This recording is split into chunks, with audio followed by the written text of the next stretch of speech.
ቲንክ ኤንድ ግሮው ሪች በናፖሊዮን ሂል። ሰላማችሁ ይብዛልኝ የቻናሌ ቤተሰቦች እንደምን አላችሁ?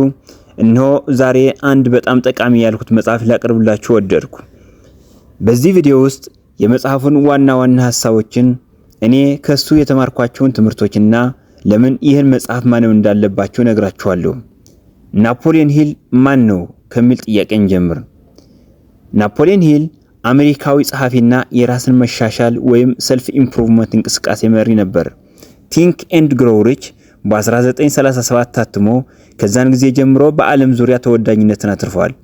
ሂል ይህንን መጽሐፍ ለመጻፍ እንደ አንድሪው ካርኔጊ፣ ሄንሪ ፎርድ እና ቶማስ ኤዲሰንን ያሉ በዘመናቸው በጣም ስኬታማ የነበሩ ሰዎችን ቃለ መጠይቅ አድርጓል። በተለይ ካርኔጊ ሂልን በማነሳሳት የስኬት መሪዎችን እንዲያጠናና ለዓለም እንዲያካፍል መክረዋል። ይህ መጽሐፍ በቀላሉ ስለ ገንዘብ ማግኘት ብቻ አይደለም፣ ስለ አእምሮ ኃይል፣ ግቦችን መቅረጽ እና በህይወት ውስጥ ስኬትን ለማምጣት የሚያስፈልጉ መሪዎችን ነው። ሂል እንደሚለው ማንኛውም ሰው በትክክለኛው አስተሳሰብና ተግባር ስኬታማ መሆን ይችላል። ይህ መጽሐፍ በህልማችን ላይ በመተማመን እና በተግባር ላይ በማተኮር ብዙ መልእክቶችን ይዞልናል። መጽሐፉ 13 ዋና መርሆች ይዟል። ከነሱ በጣም አስፈላጊ ወሳኝ የሆኑትን እንመለከታለን። አንደኛው ፍላጎት ወይም ዲዛየር። የስኬት መጀመሪያ ነጥብ ጠንካራ ፍላጎት ነው።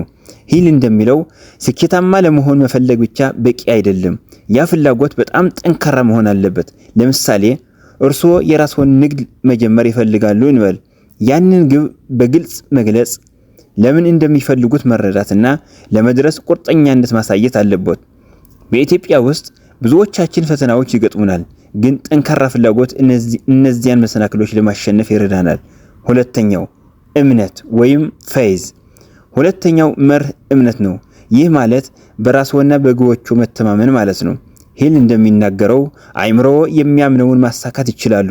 ለምሳሌ በአዲስ አበባ ውስጥ ትልቅ ንግድ መገንባት እንደሚችሉ በማመን ከጀመሩ ያ እምነት እርስዎን ወደ ግቦ ያደርሶታል። እምነት ከሌለ ተነሳሽነት ይጠፋል።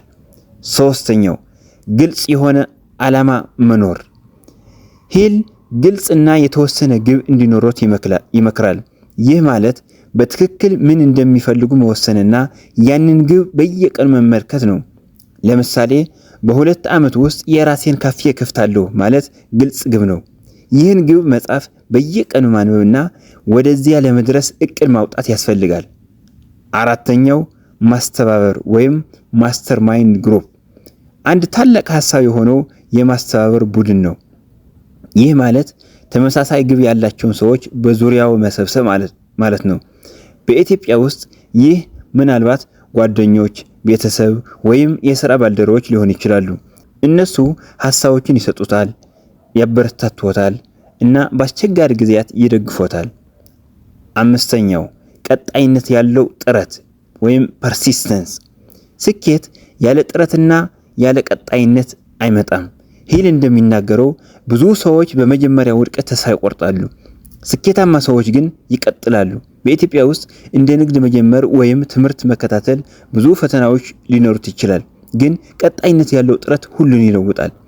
የሂል ሐሳቦች በተለይ ስለ ፍላጎትና ቀጣይነት ያለው ጥረት በማስተማር ለችግሮች እንዳንሸነፍ ያደርጋሉ። ይህ መጽሐፍ አእምሮን እንዴት መጠቀም እንዳለብን ያስተምራል። ሂል እንደሚናገረው ሁሉም ነገር በአእምሮ ይጀምራል።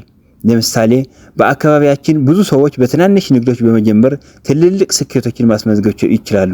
ይህ የሆነው በግልጽ ግብ፣ በእምነት እና በቀጣይነት ነው። ስለዚህ ቲንክ ኤንድ ግሮው ሪች ምን እንደሆነ ተመልክተናል። ይህ መጽሐፍ ስለ ገንዘብ ብቻ ሳይሆን ስለ አእምሮውን በመጠቀም ህልሞችን ለመድረስ ነው። ይህንን መጽሐፍ ገዝታችሁ ወይም ተወሳችሁ እንድታነቡት እመክራለሁ። አሁን እርስዎ ምን ያስባሉ? ይህን መጽሐፍ አንብበው ያውቃሉ? ወይም ከነዚህ መርሆች ውስጥ የትኛው በጣም አነሳሳዎት? እባክዎ ከታች በአስተያየት ክፍል ውስጥ ያካፍሉኝ። እንዲሁም ይህን ቪዲዮ ከወደዱት ላይክ ያድርጉ፣ ለጓደኛው ሼር ያድርጉ፣ ቻናሌን ሰብስክራይብ ማድረግ አይርሱ።